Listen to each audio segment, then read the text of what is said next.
Hi, this is Solar Man on Solar Man Life. Just be happy, and I'm telling you the secret of being happy. All right.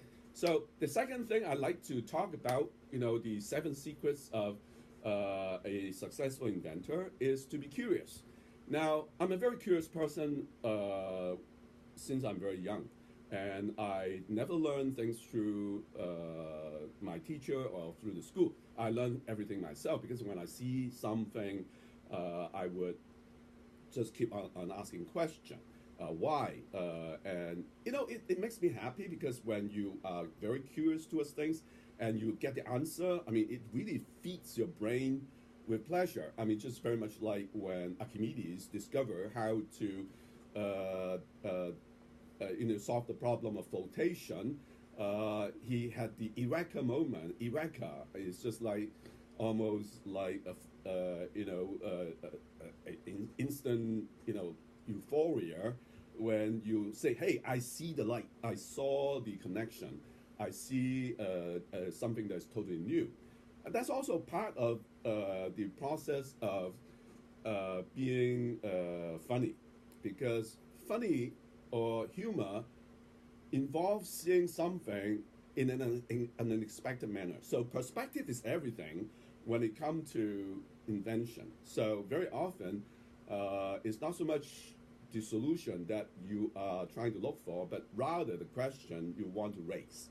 And if you raise the right question by being curious, then the answer usually comes very natural to you. So I usually don't try to solve a problem by, hey, I have a well-defined question that I want to answer, but and then I try to find the answer to the question.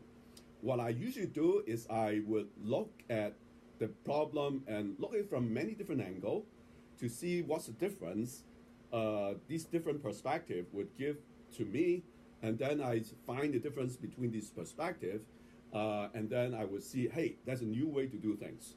I can ask new question, and once I ask the right question, the answer will pop up. So it's not a matter of answering, getting the answer, but asking the right question. Because I feel that, answers come easy when you pose the question in the right way. Okay, so focus on questions and raise your level of curiosity. Now, my children are very curious, and they travel the world, and they would do a lot of what I call crazy stuff. But I think it's important to be very curious. Now, one way I when I first went to MIT, I spent a lot of time at the bookstore looking for comic book. And I find that comic book actually is very useful for the creative process, because when you are being amused by the comic, then you would find that usually a joke involves an unexpected perspective that you find it funny, because most people don't see things that way, and when you tell the joke, then you see something different. So jokes are a very good way to really stimulate your mind. It also makes you happy too, because once you hear a good joke, you smile, you laugh, right? So that's all tied together. Now, the third thing that I would say, that be imaginative, right? Just like Einstein said, it's not so much knowledge that is important, but imagination is far more important. Now, according to Confucius, there should be a balance between learning and thinking. I would say there's a difference between following what other people have done by learning, or inventing something new. So according to Confucius, he said, if you learn and don't think, you're being lazy. If you think and don't learn, then sometimes it's futile, because you don't get the experience of other people. But for me, I kind of disagree quite a bit with Confucius, because I think it's far more important to imagine and not so much be prescribed a particular framework of looking at things. For example, when I invent this turbine, I know almost nothing about jet engines. All right. So, and in fact, I'm very happy that when I just look at the problem of, okay, I have concentrated solar power. How I'm going to use the intense heat to really drive a heat engine And for a long time, I was not very happy with the steam engine that I bought. And there's also the Stirling engine that one of my employees used to work on. I wasn't very happy with it. And of course, it's very hard to buy a jet engine, and it's very hard to really inject heat into a jet engine in order to fire up the turbine.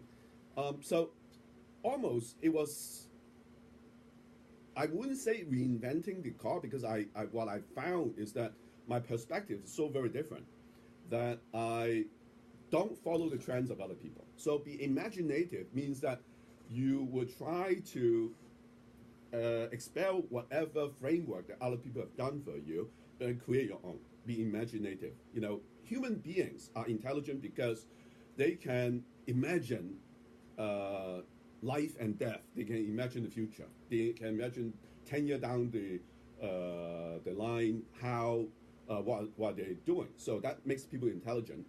Is by imagination. Okay, so run your imagination wild, and of course, when you run your imagination, at the end of the day, you still need to test whether your imagination is real or not. So that's, put it off later, but let your imagination go as far as you can. So if you know Steve Jobs, he said during a Stanford commencement, he was saying, be hungry, be foolish. Okay, be hungry meaning that you are very curious, and you would ask a lot of questions. Be hungry because you're hungry for knowledge, but the acquisition method should not be just learning from other people. You should be spending more time imagining things. Okay. Now, also he say be foolish. Now, by foolish, what it means is that you do things that are apparently stupid from other people's point of view, or other people would say it is impossible. Now, another hero of mine besides Steve Jobs would be Andrew Carnegie, and he said that nothing is impossible with genius, or basically nothing is impossible with ingenuity. The human mind is very creative. If you give it a problem, then it will eventually find a solution to that. Now, sometimes it may not be the problem as is stated. Sometimes you have to twist the problem so that you can solve the problem in an easy way. Okay, once you get the perspective correct, then you can solve that problem very easily. Okay, so let me say that just be imaginative. Let your imagination run wild, and it's very important. Let me just tell you this: you can't be imaginative if you're around people all the time, because other people would just tell you what to think. And so you have to have a quiet time yourself. And my favorite quiet time is really, I go to bed quite early. I mean, I go to bed around 8 or 9 o'clock, and then I get up around 4 o'clock in the morning. A good night of sleep. And then I would just, in the total darkness, I shut off all sensors, including my, the light is off. Obviously, there's no sound because I can't wake up my wife with any sound is coming from my iPhone. I just close my light and just look inward. You look inward, and then your imagination would run wild. All right, so that's very important. So you need to have time by yourself. So I'm not against the internet, but I think internet is great. I wrote my book in less than a year. Actually, most of it is written within half a year, intensely, because I got so much information from the internet. But I still keep it to myself that the first thing I wake up in the morning would be to think about the framework, what perspective I should be putting into the whole book and each chapter of the book and into each topic. The framework is everything. So run your imagination wild when you try to create the framework. Okay, so these are the three things that is very important. Let me just summarize again. Be happy, be curious, and also be imaginative. Be imaginative.